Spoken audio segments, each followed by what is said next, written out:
cette causerie. Donc cette semaine d'égalité femmes et hommes à travers les arts du spectacle, eh bien c'est une idée qui a germé d'échanges, donc collectivement, avec Valentine tout d'abord, qui m'a parlé, oui, c'est quand même venu de là, il faut rendre à César ce qui est à César, du travail de Laura.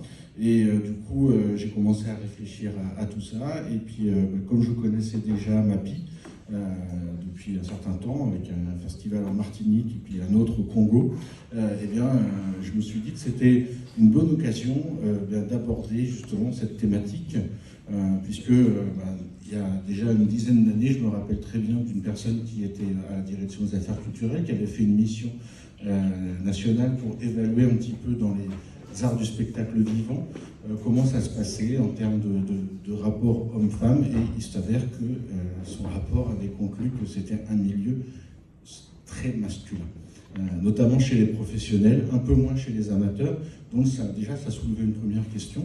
Et du coup, j'avais envie que l'on puisse en parler tous ensemble, et puis que vous puissiez découvrir aussi le travail artistique de Mappy et de Laura, qui sont deux artistes engagés. Donc voilà un petit peu comment tout ça est né. Et puis ensuite, bien sûr, nous avons pu avoir le soutien de nos partenaires. D'abord la préfecture et puis ensuite la DRDFE, donc que représente ce soir Madame Ider Krivski, qu'on remercie aussi d'être là.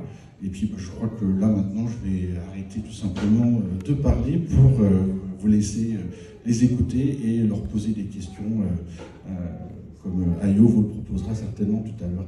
Donc on va garder les micros, on va les laisser là pour l'instant, et quand il y a des questions, vous nous dites, on vous les apportera. Voilà. Merci d'être venus.